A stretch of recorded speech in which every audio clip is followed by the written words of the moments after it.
Aleluia. Eu amo adorar o nosso Deus com louvores, irmãos. Acho que o momento da adoração, principalmente o momento da adoração em igreja, ele é um momento extraordinário para nós. Pode manter a mesma base da outra dessa música. Da mesma nota, pode. Adorar a Deus em comunidade é um presente para nós. É um presente estar aqui com você para poder exaltar a Ele, cantar hinos a Ele, falar a Ele tudo aquilo que Ele é, agradecer a Ele por tudo aquilo que Ele tem feito. É um presente que nós temos. Então é muito bom que valorizemos isso. Precisamos valorizar o momento da adoração, precisamos valorizar o momento em que nós, como igreja, estamos juntos para engrandecer aquele que é o único digno de receber toda a honra, toda a glória e todo o louvor. Amém? Irmãos, eu trago um abraço para vocês do nosso pastor. Ele está nos Estados Unidos a trabalho e a missões. Trago um abraço dele para vocês. Sempre que você puder, manda uma mensagem para ele. Embora ele vá demorar um pouco para responder. Ele ama a todos, amém? Quero falar com você nessa noite sobre algo que neste tempo tem mexido muito com o meu coração. É muito bom ser cristão, não é, irmãos? Todos nós, há um escritor, Moody, falava que há muitos de nós que quando lembramos do período ao qual nós não estávamos no Evangelho, nos causa estranheza de como nós conseguíamos ser daquele jeito, como que era possível que alguém se entregasse ao pecado daquela forma. Há pessoas que você conhece no Evangelho que você fala assim, rapaz, essa pessoa nasceu crente. Não tem essa pessoa que você olha para ela e você fala assim, rapaz, esse cara nasceu crente. Jesus, ele é capaz e responsável por transformar a nossa vida, transformar aquilo que temos, aquilo que somos, mudar a nossa história, mudar o nosso futuro. Por muitas vezes é responsável por consertar o nosso passado, consertar as barreiras e as pontes que foram quebradas, consertar aquilo que foi deixado para trás. Por muitas das vezes você vê que aqueles que chegam ao Evangelho conseguem perdoar pai, perdoar mãe, reatar amizades. E isso tudo é grandioso, isso tudo é maravilhoso. Mas em meu coração tem nascido uma pergunta, que é o que você tem feito com a graça de Deus? O que você tem feito com aquilo que foi entregue a você? Jesus morreu na cruz do Calvário, ressuscitou ao terceiro dia, encontrou você, salvou você, transformou você. Mas o que você tem feito com isso? O que foi feito daquilo que foi entregue a você? Como que algo grandioso e poderoso, como o reino de Deus pode parar em alguém? Gostaria que você abrisse sua Bíblia, por favor, em Tito 2. É um texto que poucos pregadores... Tito está na sua Bíblia, viu, irmão? Ele está aí, eu prometo. Ele está aí antes de Filemão, que também está na sua Bíblia. São poucas páginas, você passa rapidinho. Às vezes é porque você passa rapidinho por ele. Tito só tem 3 capítulos. O livro de Tito, irmãos, tem somente 45 versículos. Dá para você ler quando chegar em casa. Chegar em casa dá para você ler o livro de Tito todinho. Amém? Rapidinho você lê, irmão. Meia hora você lê. Tito 2, a partir do versículo 11. Amém? Porquanto a graça de Deus se manifestou, salvador a todos os homens, educando-nos para que, renegadas as impiedades e as paixões mundanas, vivamos no presente século, sensata, justa e piedosamente, aguardando a bendita esperança e a manifestação da glória do nosso grande Deus e Salvador Jesus Cristo, no qual a si mesmo se deu por nós, a fim de redimirmos de toda iniquidade e purificar para si mesmo um povo exclusivamente seu, zeloso de boas obras. Dize essas coisas, exorta e repreende também com toda a autoridade, que ninguém te despreze. Agora no capítulo 3, você vai para o versículo 3, amém?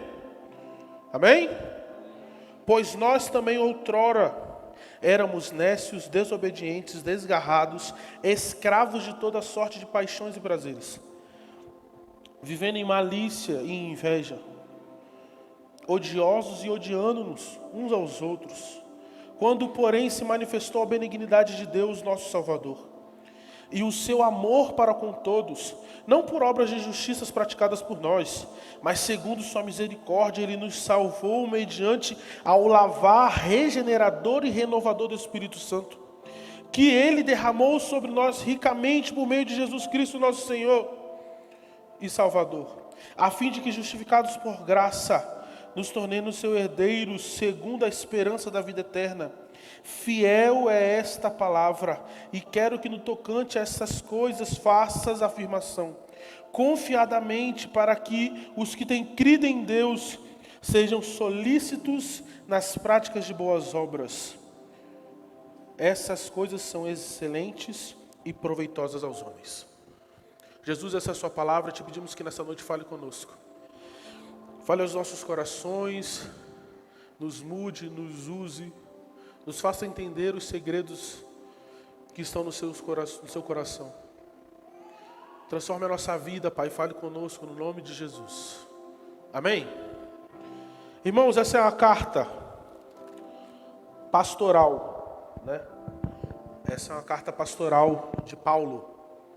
Essa carta, ela vai ser escrita mais ou menos no ano 64 depois de Cristo. São mais ou menos de 30 a 31 anos depois que Jesus morreu. Paulo, ele vai a Creta, prega lá e depois envia seu amigo e discípulo Tito.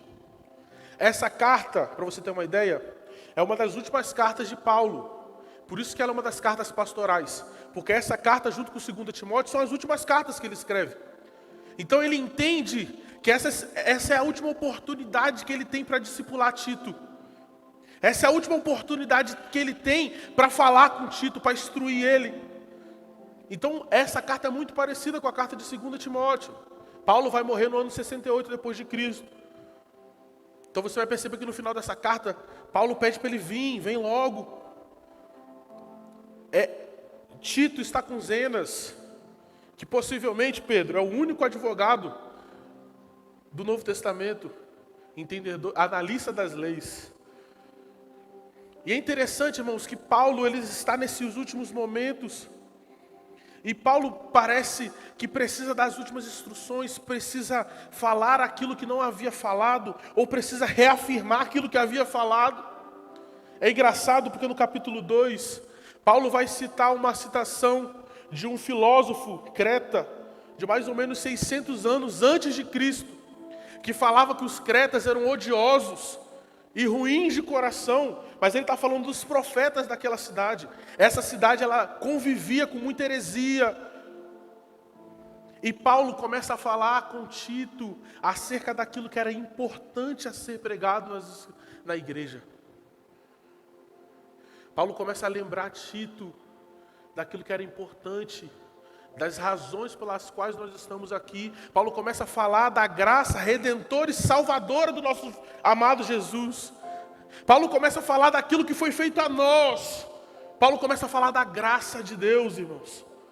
E é interessante, querido, que a gente tem a igreja moderna, ela passa por um momento muito complicado. Pois quando vai se falar de graça, parece que se fala sobre permissão para pecar. Parece que quando a gente fala de graça na igreja moderna, a gente está falando sobre uma autorização que Deus dá para nós. Nós falamos sobre estarmos na época da graça, não estarmos na época da lei. E o que você não entende, querido, que graça é favor imerecido. Na verdade, e isso é pior para mim. Dificilmente acharemos um cristão que não entende o que é graça, irmãos. Se você for lá na salinha da igreja agora, os meninos estão lá com o Fabinho pulando, dançando. Você parar a brincadeira e perguntar o que é graça. Possivelmente, a Ana, do Paulo, o George e alguns outros vão falar é favor imerecido. Nós sabemos disso desde pequeno, irmãos. O que você não entende é que esse favor imerecido existe desde o Jardim do Éden, irmão. Essa não é uma invenção do Novo Testamento. Deus é gracioso e misericordioso em essência. Deus sempre foi assim. Deus é assim desde o jardim, quando o homem que havia pecado deveria ter morrido, e a este ele oferece um sacrifício de um cordeiro. Isso acontece desde o início dos tempos. A verdade é que Jesus fora crucificado antes da fundação do mundo. Jesus é o único homem desta terra que viveu toda a sua vida sabendo que estava morto.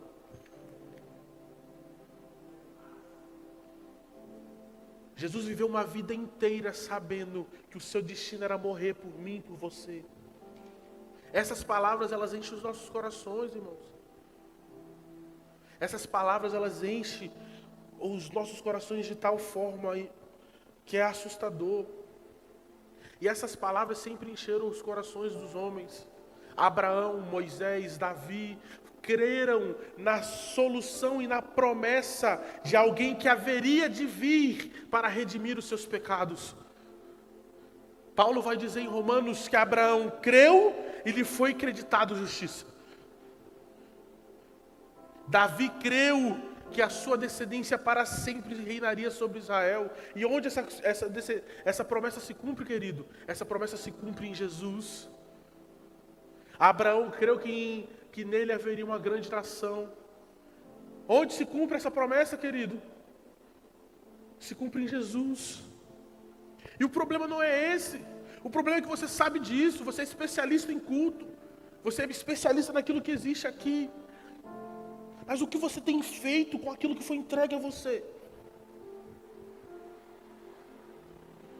Hoje eu tive a oportunidade de receber meu tio na minha casa.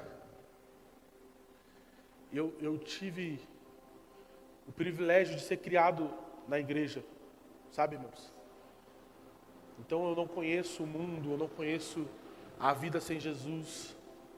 Eu estava lembrando com o meu tio sobre aquilo que a igreja fazia quando a gente era muito novo, quando eu era muito novo. Eu lembro, eu estava falando com ele que eu lembrava das ações que a igreja fazia. Nós éramos muito mais externos do que internos, irmãos. A igreja, eu nasci em 94, e eu tenho memória da igreja com 4 anos, 3 anos. Então a igreja de 1998, ela não tinha necessidade de ter ar-condicionado, porque o tempo que ficávamos aqui era tão pouco que não havia necessidade.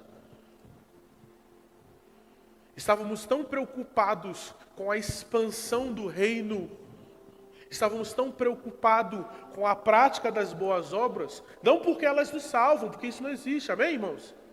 As obras não salvam você, mas elas são a evidência de que você foi salvo. Jesus nos salvou para as boas obras.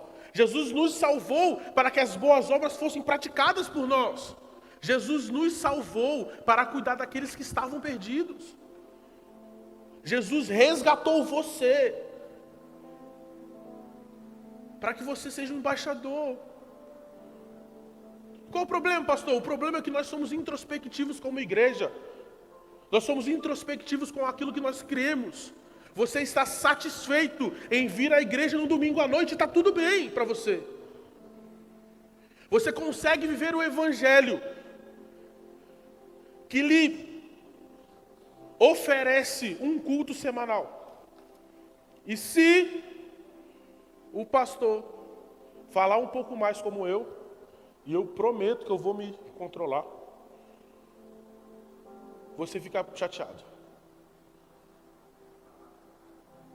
Se o pastor começar a falar muito, irmão, Se você tiver muita informação na cabeça, como o pastor Cláudio, que é muito inteligente, então tem muita coisa para falar, e às vezes prega 1 hora, 1 hora e meia, você começa a balançar nessa cadeira aí, começa a olhar torto, começa a levantar, começa a andar, como se a sua cota de culto e a cota de Deus tivesse passado, como se Jesus só pudesse ter 2 horas do seu tempo, como se esse culto tivesse sido marcado para acabar 9 horas da noite, irmão.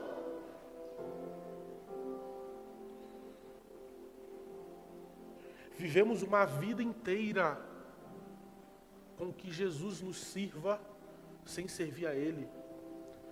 E pior, irmão, criamos o servir à igreja,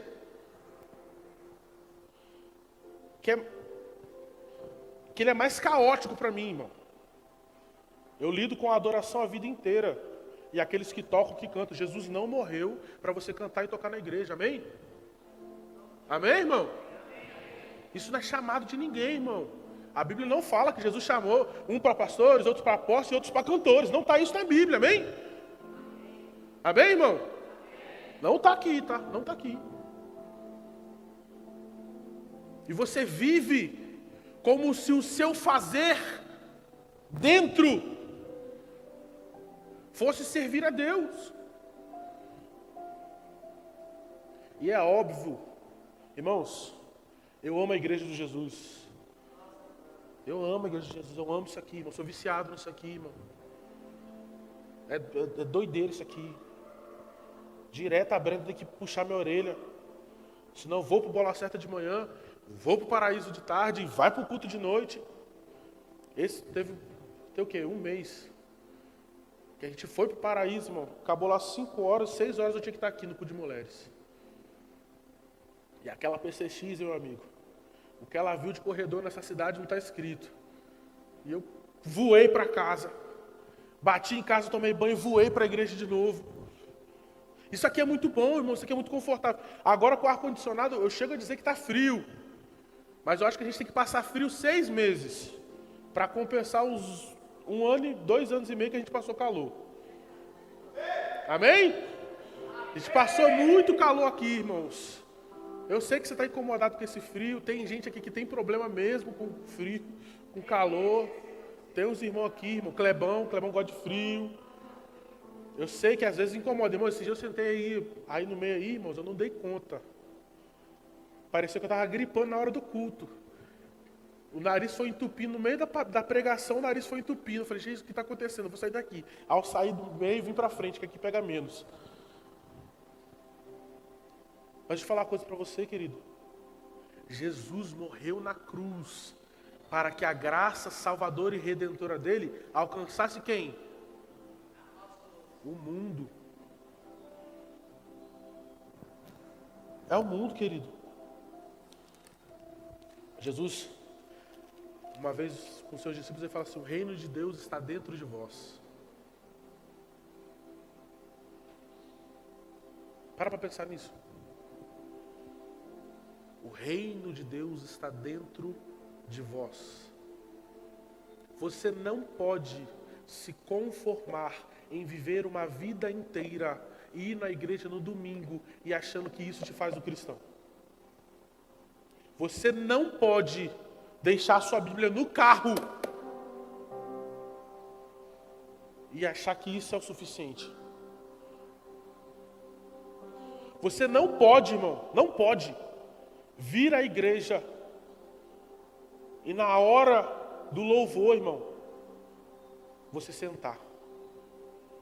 A não ser que você tenha um problema seríssimo, a não ser que exista alguma dificuldade tremenda em você, que você não consiga ficar em pé, que você não consiga erguer as suas mãos e render graças a Ele. Meu irmão, fique de pé, sabe por quê? Porque você só faz isso uma vez na semana.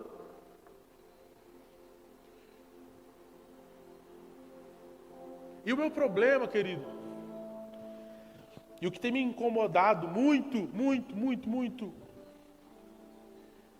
é que, entenda isso, você é indiferente com as boas obras, porque você escolheu ter distância o suficiente para não se importar.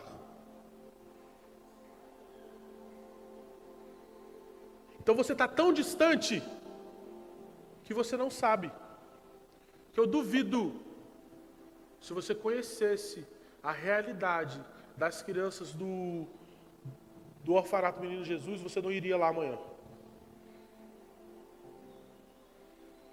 Eu duvido. Tem menino que chega lá e fala assim: tio, eu falei, o que você está fazendo aqui? Por que você está aqui? Minha mãe é doida, tio. Minha mãe largava a gente na rua. E onde você morava? Eu morava aqui atrás, tio. Minha mãe mora aqui atrás, ó, na rua, aqui atrás, ó. Mas ela não pode ficar com a gente, não. A gente vai ser adotado. São irmãos, né? Aí uma hora eu conversando com eles, eu falei assim: qual é o seu maior sonho? Aí o irmão dele falou assim: sair daqui. Sair daqui. E você? Eu quero ser advogado criminal. O irmão dele falou para mim. Eu falei: Falei: que bom. Ele: por quê? Eu falei: porque se o seu sonho fosse ir para a lua, era difícil da gente realizar. Você tem que conhecer as pessoas importantes aí, ter cuidado para o foguete não acontecer igual o submarino. Você tem que ter um cuidado maior. Mas ser advogado é fácil, é só estudar. Você consegue. Ele: eu consigo, tio? Eu falei: consegue. Outra: eu quero ser enfermeira. Eu falei: você consegue também. Outra: eu quero ser jogador de futebol. Eu falei: aí eu não sei, esse tem que ser bom. Se você for ruim, não dá. Se você for muito ruim, não vai dar pra você jogar bola. Mas se você for mais ou menos, você joga ainda. Você conversa com aqueles meninos, irmãos, é sério, tem de 15 a 17 meninos lá. A maioria é irmão. Quem tem irmão aqui? Todo mundo levanta a mão. Todo mundo levanta a mão. Não dá pra vocês levantar a mão, não. Vocês estão prestando atenção. Aí eles levantam a mão. Quanto tempo você está aqui? 7 anos, 5 anos, 6 anos. E por que você não sabe disso? Eu te respondo: porque você está longe o suficiente para não ter que se importar.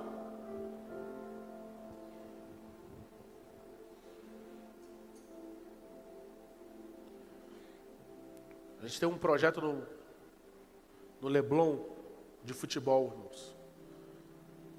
Tem uma criança lá que falou para o pastor Marcos. Ok? Ele falou: eu bati na minha mãe. Eu bati na minha mãe. Eu bati no meu pai também, antes dele morrer. Tem 11 anos. Aí eu falei assim: você sabe de uma coisa, pastor? Ele: o quê, pastor? Ele é o mais carinhoso que a gente tem. Tentou matar a mãe, irmãos. Ele tentou matar a mãe dele. Ele é uma das crianças mais respeitosas e carinhosas que nós temos no Bola Certa. Você fala com ele, ele obedece. O menino mudou, gente. O menino mudou. Sabe por quê, irmãos? Porque a igreja decidiu sair daqui e ir, irmão. Fazer o mínimo, que é falar de Jesus. Teve menino no Bola Certa, irmãos. O Wesley, ele é muito bom nas coisas dele. O Wesley teve uma ideia na hora do Bola Certa, que era fazer o exame do coração dos meninos. Eu jamais teria tido essa ideia. No exame a gente descobriu alguns, né? Que tinham problemas, que jamais descobririam, irmãos. Jamais teriam dinheiro para fazer o exame.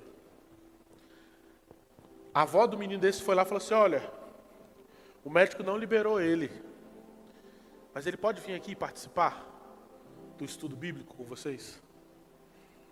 É muito bom para eles.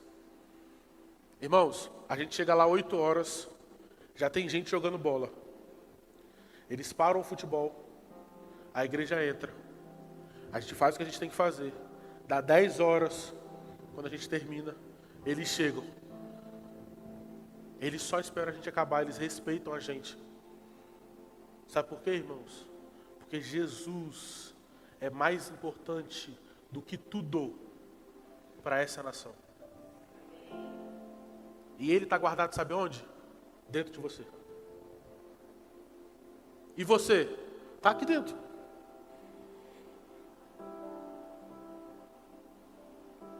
Você decidiu viver um evangelho confortável. Por quê, pastor? Porque eu tenho certeza que no começo da sua caminhada, o que você fazia? Responde para mim. O que você fazia? Tudo, irmão. Tudo.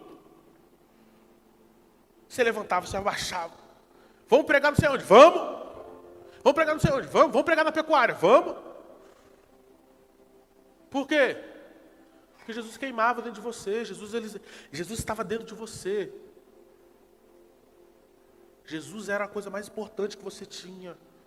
E dentro do seu coração você sabia que precisava honrar e engrandecer o nome dele. Aí eu te pergunto, o que aconteceu? Foi o trabalho que tanto você pediu para ele? Que te tira a vontade de pregar?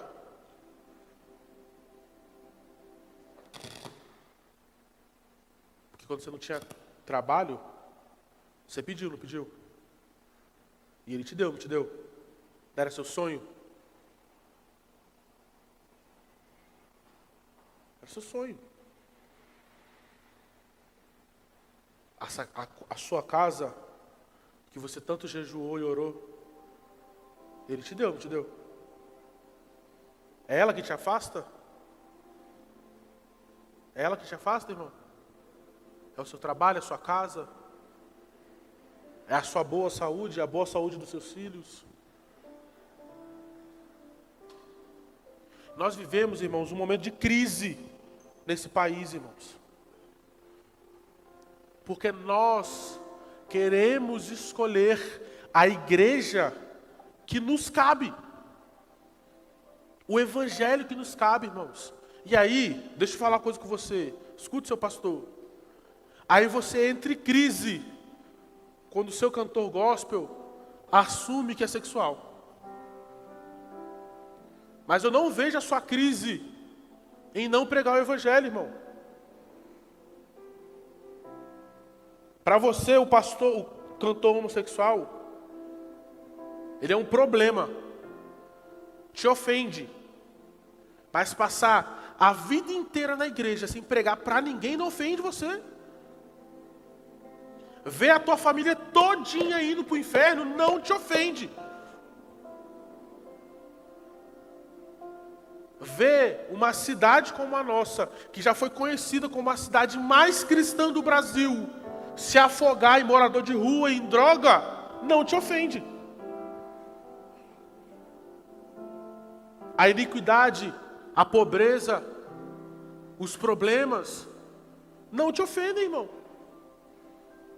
Mas o cantor, irmão, que só revelou aquilo que você suspeitava,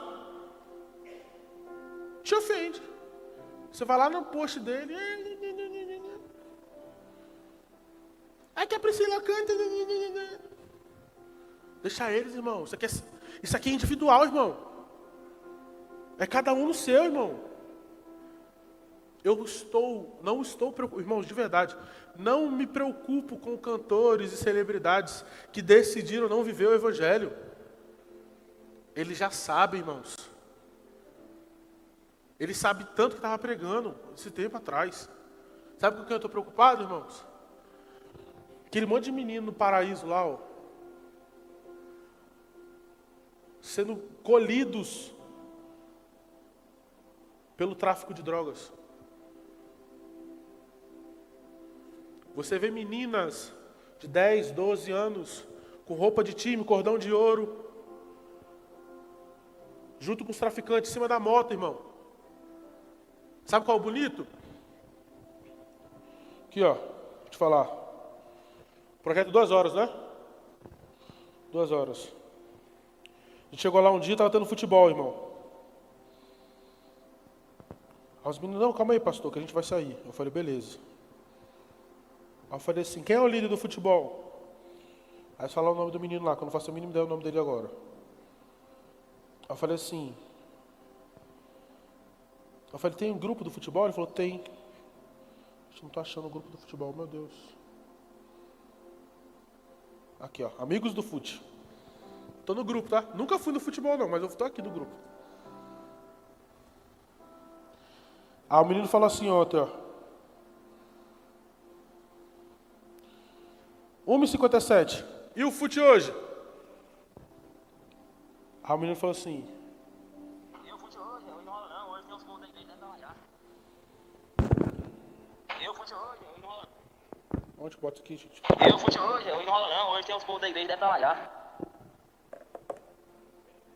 Eles param o futebol, a gente faz ação com as crianças, a gente para a ação com as crianças, volta o futebol. Todo sábado, irmão, tem um desavisado que esquece do futebol, aí tem um que lembra. Não! Hoje tem um negócio da igreja lá, ué.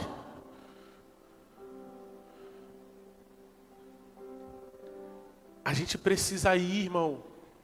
Por quê, pastor? Como virão se não há quem pregue? É simples, irmãos. Romanos 10. A fé vem pelo... Ouviu o quê? Aí deixa eu te falar uma coisa aqui. Essa fé aqui não é o dom de Deus, não. Essa fé aqui é crença. Essa fé aqui é aquilo que a gente crê, a nossa fé. O Evangelho. A salvação, o que Paulo está querendo dizer é, a salvação vem pelo ouvir. E ouvir a palavra de Deus. Mas deixa eu te falar uma coisa. Como ouvirão se não há quem pregue? E pior, como pregar se ninguém se dispõe a ir? Não deixe com que a sua indiferença te distancie do propósito. Não deixe com que a sua indiferença te distancie de fazer a vontade de Deus. Por quê, pastor? Porque quando você se converteu, as palavras que foram ditas a você foram acerca de multidões, foram acerca das nações, foram acerca de evangelho, foram acerca do seu pastoreio, foram acerca de missões. E você está cansado sábado.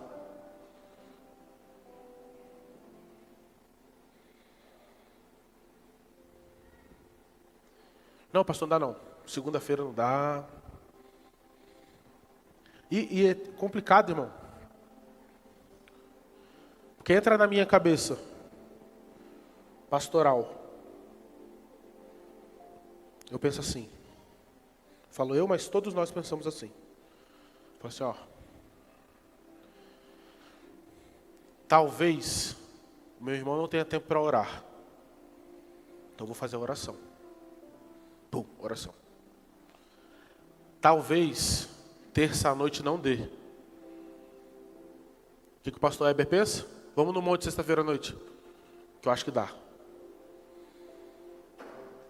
Talvez ele trabalhe muito durante a semana. Vamos fazer um negócio sábado de manhã para as crianças lá no Leblon?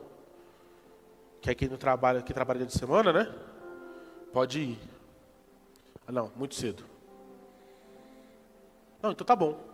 Não dá de manhã, então dá de tarde. Ah, não, pastor, tá muito sol. Não, então vamos fazer o seguinte. Sábado é muito corrido. Limpar a casa. Uma vez por mês. Ó, uma vez por mês. Quanto que é? Uma vez por quando? No último domingo tem o acolhe. Para não dar dia das mães, dia dos pais, dia dos namorados, dia de ninguém. Não, não tem nenhum dia que é último de domingo. E quando é Natal e Ano Novo, a gente antecipa. Ah, não dá não também. Eu estou ocupado.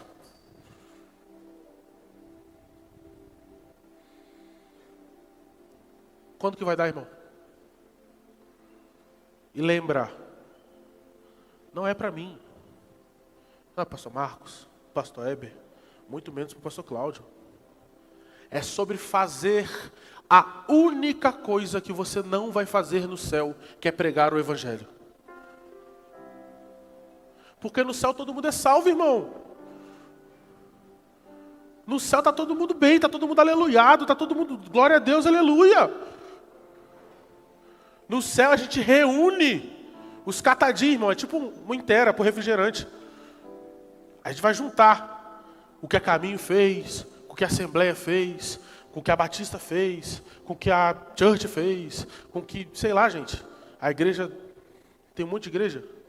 Fez, a gente junta todo mundo, o que resulta? Céu, noiva de Cristo. Não tem como fazer lá aquilo que você não fez aqui, irmão. Aí eu te pergunto, o que você tem feito com a graça? Irmãos, não adianta você ter todo esse conhecimento dentro dessa cabeça sua. Você sabe tudo, irmão. Tem gente aqui que sabe demais. Não adianta todo esse conhecimento guardado para você. Eu lembro que eu era criança, me incomodava quando nos cultos não tinha ninguém que aceitava Jesus. Eu lembro que lá na igreja de Vila Verde, a gente fazia evangelismo de tarde e fazia um culto evangelístico à noite, para a gente colher aquilo que a gente tinha plantado de tarde. Então a gente ficava na hora do apelo olhando assim, ó, para ver se a pessoa que a gente levou para a igreja aceitava Jesus. Na expectativa. E eu era criança, irmãos, e o pastor falava assim, hoje a festa no céu. Irmão, eu imaginava uma festona no céu, de verdade, imaginava os anjos chegando, e todo mundo celebrando. Criança, irmão, não sabe? A gente é muito literal, né? Quando a gente é criança. Eu ficava, nossa, a gente conseguiu. Hoje tem festa no céu. A gente fez nossa parte. Hoje a gente colaborou com o céu. Aí tu, que era desse jeito que eu era aqui, romântico, apaixonado por Jesus, se conforma em viver uma vida inteira sem pregar para ninguém.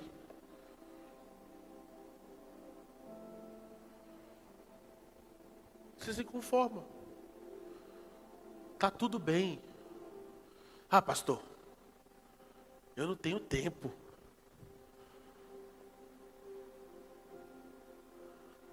Irmãos, aquele que morreu como cordeiro retornará como leão.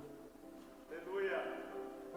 E pedirá contas daquilo que foi feito em seu nome. O Redentor e advogado voltará como juiz para julgar as nações. Paulo diz aqui que nós estamos aguardando a sua volta.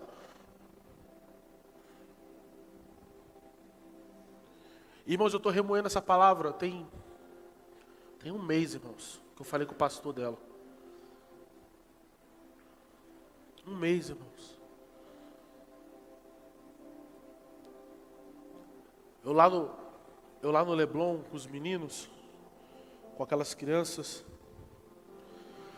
e Jesus me fez lembrar da época que eu fui ao sertão.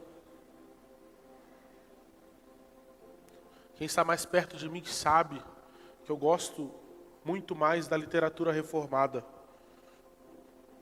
Mas sempre disse que não sou um calvinista. Principalmente porque eu creio nos dons. Mas eu não creio nos dons, irmãos, porque eu ouvi falar. Eu vi, irmão. Sexta-feira eu estava conversando com o Fabinho vai para missões. Agora. E eu estava lembrando, irmãos. Nós somos de carro, e não é carro. Num Palio, e o outro era melhorzinho, que era um Meriva. A gente andou 2.200 quilômetros. De Serra do Espírito, no Espírito Santo, para a Serra do Ramalho, na Bahia, no sertão. De carro, irmão, naquele carro apertado, misericórdia. E não podia ligar o ar, senão a gente não passava os caminhões. Porque o carro não vai. Ô Jesus. O carro não ia. Por tudo que, irmão, pelo meu filho que está na barriga da Brenda. A gente chegou na cidade. Um amigo meu foi beber uma água. A moça olhou para ele e falou assim, o que vocês estão fazendo aqui? Se eu fosse você, eu voltava pelo mesmo caminho, porque essa cidade aqui, ela assassina profeta. Ela nem sabia que a gente era, irmão. A gente passou 9 dias pregando nas casas. E no 8º dia, uma pessoa foi até a nossa base, que era uma rádio, e falou que precisava de uma casa, porque ela morava numa casa feita de barro, com telhado de palha. Chovia mais dentro do que fora, os meninos dela estavam tudo com pneumonia. A gente construiu uma casa para ela em 21 dias, irmãos. A cidade se mobilizou, as pessoas deixavam lá lajota, deixavam cimento para a gente. Foi... Só que o que eu quero contar para você é do período dos 9 dias. A gente ia nas casas, nos povoados, pregando. E eu tinha um companheiro de missões do meu lado. E ele era meio fanfarrão, irmão. Meio, sabe, aqueles...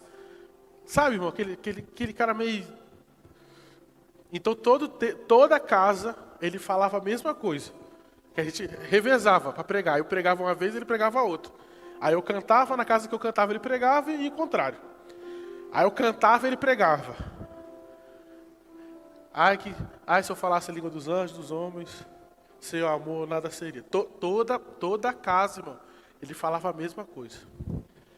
A gente entra numa casa, tem um velho deitado no sofá. E ele começa a falar de milagre. Que Jesus cura, e que Jesus salva, e que Jesus liberta. E começou, irmão, ele foi se empolgando. E eu com o violão na mão aqui assim, né? Aí o velho falou assim: e se eu quiser ser curado? Como é que a gente faz? Aí ele, é só você crer. Aí o velho falou assim: eu creio então. Aí aqui, ó, que é a fanfarronice dele. Meu nome é Lucas Alisson. Ele falou assim: pega ele lá, Alisson. Irmão, eu juro pra você, que no primeiro segundo me bateu medo. No segundo, desespero. Eu gelei na cadeira, você tá sentado, irmão. Aí eu pensei assim, eu falei, rapaz, eu tô 2.200 quilômetros da minha casa. Jesus não vai me envergonhar nunca aqui. Levantei, irmão. Aí quando eu cheguei no velho, tava umas 3 semanas sem andar. Aí ele falou assim: eu não vou andar só não. Eu vou correr e pular nessa casa. Aí eu falei, meu Jesus, o milagre ficou mais difícil. Não vai dar. Aí eu peguei ele assim na mão, irmão. Eu falei, em nome de Jesus, levanta e anda. Ele levantou e começou a andar comigo na casa. Nisso, irmãos, pensa, uma casa pequena, cheia de janela. Os vizinhos estavam tudo na janela já, para olhar o que estava acontecendo, aquela movimentação. As filhas do homem tudo chorando, irmão. E eu andando com o velho. Aí ele sentou e falou, agora eu vou correr e pular aqui nessa casa. Levantou de novo, irmão, começou a pular na casa e correr. Mas era uma choradeira. Aí eu peguei a palavra, irmãos. Anunciei o plano de salvação. Mandei o povo levantar a mão que ia aceitar Jesus. Todo mundo começou a levantar a mão, irmão. Na hora eu orei pelo povo, ao povo. Agora você vai ter que ir lá na minha casa, que você vai orar por mim também. Foi todo mundo embora para casa, irmão. A gente passou na casa de todo mundo. A gente ia para missões, para o sertão, a gente via essas coisas. Uma vez eu vi uma mulher com a cadeira de rodas, irmão, na mão aqui assim, ó. Indo lá para frente, irmãos. Uma velhinha com a cadeira de roda aqui, ó. O outro indo com a bengala assim, irmãos. Mas sabe onde você vai ver isso? No perdido, irmão. Aqui dentro não se vai ver não, irmãos. Por quê? Porque os sinais e maravilhas são as evidências que Jesus existe. E quem precisa de evidência para saber que Jesus existe é quem não crê ainda. Você já crê. Você precisa praticar isso.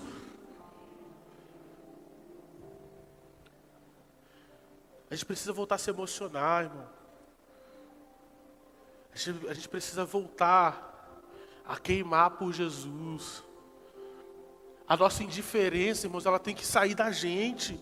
Ela precisa se afastar daquilo que a gente é. Nós precisamos entender, irmãos, que a graça, ela não é desculpa para você pecar não, irmãos. Ela é uma validação para você viver tudo aquilo que Jesus viveu nessa terra. A graça, sabe o que é ela?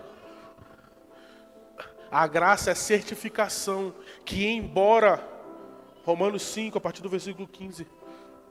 Embora, através da ofensa de um homem, o pecado reinou sobre nós através do sacrifício de um só, onde abundou o pecado, superabundou a graça de Deus. A graça é Jesus, irmãos. E Jesus, ele é tudo em todos. Paulo diz em Colossenses 3,17, Cristo é tudo em todos.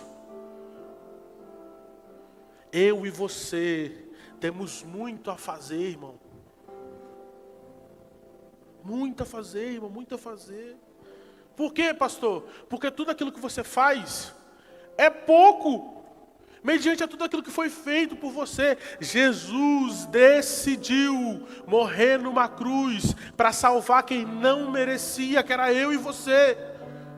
Jesus morre numa cruz maior que ele, para deixar bem claro a todos aqueles que estavam assistindo, que aquela cruz não era dele, ela era nossa.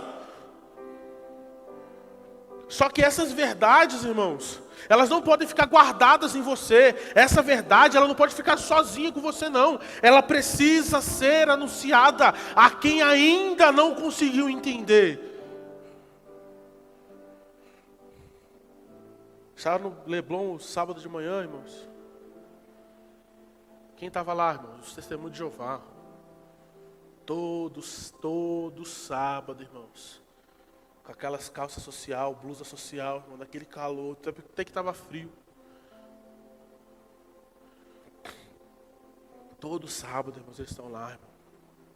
De porta em porta. Posso falar com você um pouco do amor de Deus? O problema nisso é que você é crente demais. Tu é santo demais. Tu sabe muito, tu é muito ocupado.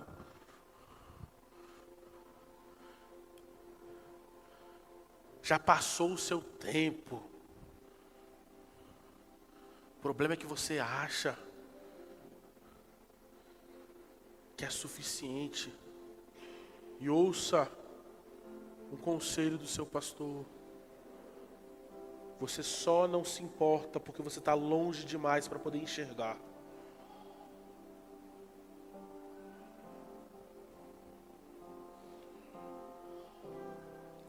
No último batismo, irmãos.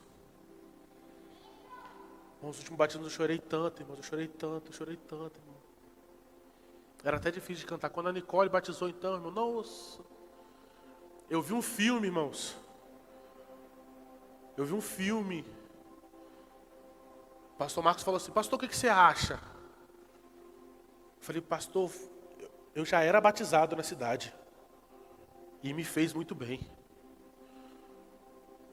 Me fez muito bem, pastor. Ela é crente, pastor. Ela é mais crente que nós. Ela ama Jesus. Aquela menina, ela ama Jesus. É a nossa função encaminhar ela, colocar ela no caminho certo. Mas deixa eu falar uma coisa com você, irmão.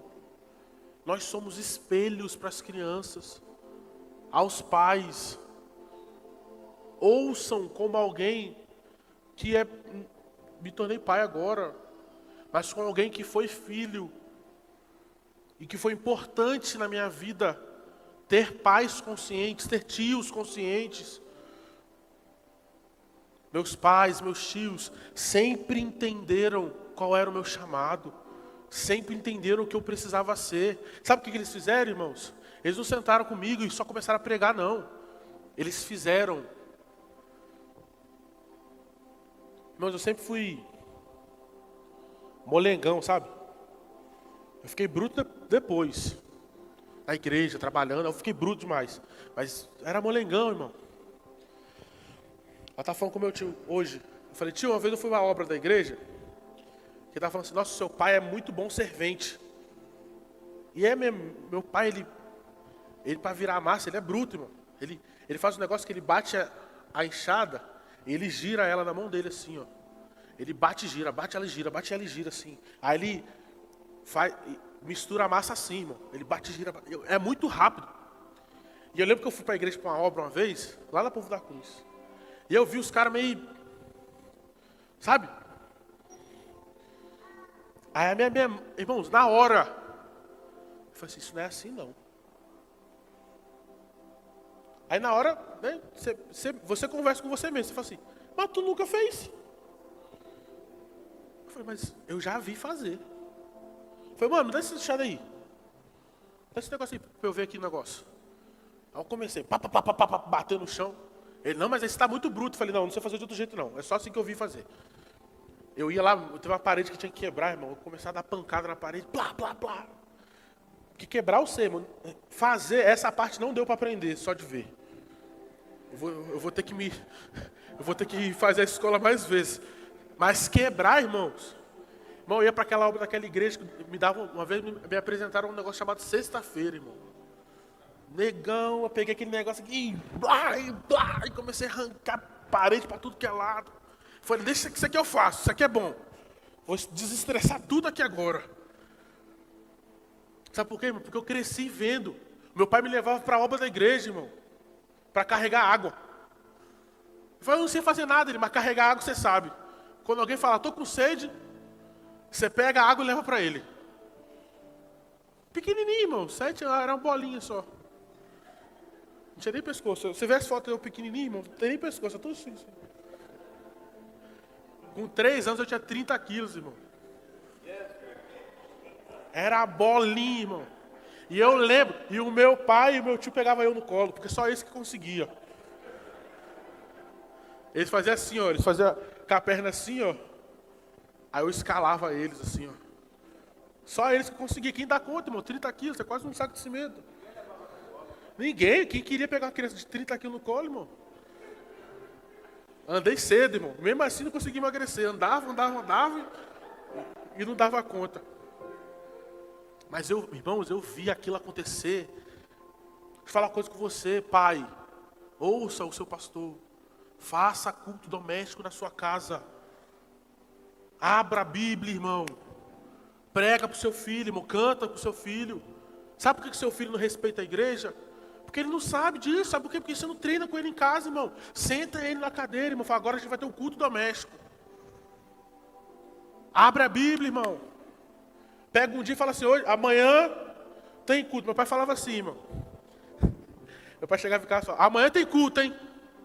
A palavra está com Alisson, o louvor está com Pedro e a Melissa faz a abertura. E no outro dia tinha culto. Aí minha irmã fazia a abertura, meu irmão fazia o louvor e eu fazia a palavra. Aí na outra semana mudava. Via aquela expectativa, irmão, de participar do culto, de pregar. Primeira vez que eu preguei no culto doméstico, irmão, pensa. Que responsabilidade, só quem fazia isso era meu pai. Naquele dia fui eu que preguei. Pro meu pai e pra minha mãe. Pensa nisso, irmão. Faz isso com seu filho, cara.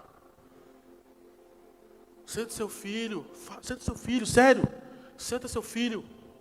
Fala, filho, nós vamos orar.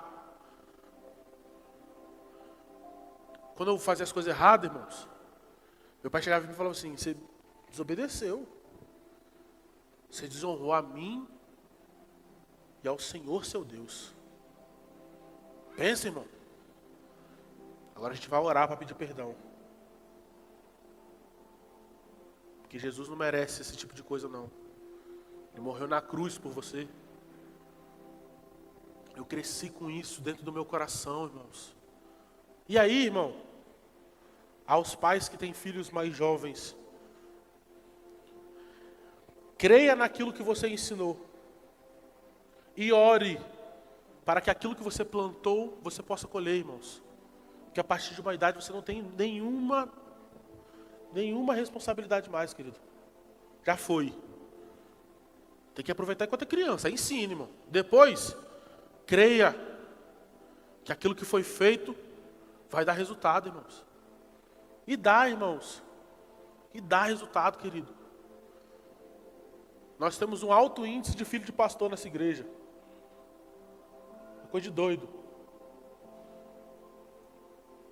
Sabe o que é isso, irmãos? Resultado, irmãos. Você pode não ver o resultado. Meu pai plantou, irmãos. Mas quem está colhendo são vocês. Ele plantou, irmãos. Eu estou aqui, ó. Agradeço a Deus todos os dias por ter um pai e uma mãe que entenderam que Jesus era mais que tudo. Ensine os seus filhos, irmãos. Meu querido, deixa eu falar uma coisa para vocês, irmãos. Eu abri o coração para vocês aqui. Nós estamos com dificuldade no ministério infantil, querido. Tem pouca gente. Mas olha que engraçado, irmão. Não tem pouca criança. Ou seja, filho você faz, mas cuidar você não quer. Ué, irmão. Você não fez, irmão? Então, irmãos, sabe por que eu sou assim hoje? O meu pai participou de todas as salinhas que eu fiz. Todas. Crescendo, caminhando, estudando, criando, tudo. Tudo meu pai estava lá na salinha, ensinando. Chato, meu irmão. Quando eu achava que ia fugir dele, estava lá na salinha. Ensinando, botando ordem. Parecia um militar, irmão. A frase do meu pai era assim: eu mando você pular e você pergunta a altura. Essa era a frase dele, a frase clássica dele é essa. Aqui é sem massagem, ele fala, aqui é sem massagem. Eu mando você pular, você pergunta a altura. Participou de toda a fase minha na igreja. Por quê, irmãos? Para certificar que eu estava estudando aquilo que eu precisava estudar, irmãos. Para participar daquilo que estava acontecendo no meu crescimento espiritual, no meu crescimento cristão. Participe, querido, porque o filho é teu. Pelo amor de Deus, irmãos, ajuda a gente. Eu fiquei sabendo que tem uma igreja que ela paga pessoas para ficar. Irmão, eu prefiro fechar o Kids. E tu dá conta do seu filho aí, do seu lado aí. Ele escalando em você, segurando você, quebrando tudo, tacando a cadeira na sua cabeça aí, correndo isso aqui tudo. Eu não me incomodo, irmão. Tem gente que incomoda, mas eu nem paro a pregação, irmão. E se eu parar, eu volto no mesmo lugar que eu parei. Tranquilo. Não, irmãos. Responsabilidade. Amém, irmãos? Responsabilidade. Conversa com a pastora, com a Maressa, irmãos. Fala, não, bota eu lá, um dia. Mas eu não sei falar, não precisa, irmão. É só ajudar a gente para não bater cabeça um com o outro e destruir tudo, irmão. Pra você não chegar com seu filho com um calo na cabeça. Aí você, ei, a tia não, irmão, você não estava lá. Ajuda, irmão. Participa, querido. Sabe por quê? Porque você vai colher. Você vai colher. Eu estou muito animado para tudo aquilo que a gente vai viver como igreja. Porque eu creio que estamos chegando na época da maturidade. Amém? Mas para isso você precisa ser maduro. Eu sei, irmãos. Eu conheço a maioria. E quem eu não conheço, faço questão de conhecer, viu? É que às vezes eu estou na loucura aqui do louvor aqui, mas me para que a gente marca um macarrão com carne moída na sua casa, eu vou lá. Eu gosto de macarrão com carne moída. Não precisa ser muito bom para fazer. Eu faço. Então dá para você fazer também. Mas a maioria eu conheço, eu sei que você veio machucado, arrebentado, quebrado. Eu sei que o coronel que você chamava de pastor lá, te obrigava a ir na igreja. Tinha a chibata na mão. Para a igreja! Dá o dízimo! Dá a oferta! Vira crente! A pergunta que não quer calar é: por que com sem vergonha tu fazia? E com nós que é bonzinho, você não quer fazer? Eu não vou virar sem vergonha não, irmão. O outro era... Você chega aqui, irmão, você fala, não, que era um tormento. Era, um dia falar assim, tortura espiritual. Beleza, amém. Amém. Tu não vai passar por isso aqui. Amém. E por que então que tu... Aprendeu a viver na base da pancada, é isso. Tá precisando ouvir uns gritos? Quer ouvir uns gritos, irmão? Eu chamo as pessoas para gritar com você. Eu levo você na escola, irmão. Uma professora gritar com você. Faz a tarefa. Você quer isso? Leva você lá no Menino Jesus lá. Você vai ver gritando com os meninos lá, irmão. Maturidade, irmão. Se pergunte, irmão, o que eu tenho feito com a graça? O que eu tenho feito com a graça? Dá para fazer mais, não dá, irmãos? Dá ou não dá, irmão? Então vamos ficar de pé, vamos orar? Não tem apelo não, viu, irmão? Não tem apelo não, tá? Essa é aquela palavra que você só mastiga, irmão, sabe? Deixa entrar no coração, entra na mente, entra no coração. Chegando em casa você ora, pede perdão se você está errado. Se compromete se você está certo, amém? Amém, irmãos? A gente precisa ser mais racional também, amém? A gente precisa pensar mais. Precisa estar mais pronto, amém? Vamos orar? Senhor Jesus, muito obrigado, Pai. Muito obrigado por tudo aquilo que fez a nós. Muito obrigado por tudo aquilo que tem feito nessa igreja. Jesus, nós não temos palavras para descrever o quanto amamos o Senhor e o quanto te adoramos. Mas, Pai, eu quero te pedir para que venha gerar em nós um coração que queima por Ti, que te ama, que te busca, Pai, que quer fazer a sua obra. Gere em nós, Pai, gere em nós um desejo por estar ao seu lado, um desejo por estar perto de Ti, uma vontade de estar fazendo aquilo que o Senhor quer. Nos ajude a nos importar por aquilo que o Senhor se importa, nos ajude a amar aquilo que o Senhor ama. Pai, nós nos arrependemos por não fazer aquilo que nós podíamos, nos arrependemos por deixar de lado aquilo que o Senhor acredita e te pedimos nos dê força para fazer a tua obra. Te agradecemos por tudo aquilo que tem feito nessa igreja, no nome de Jesus. Amém?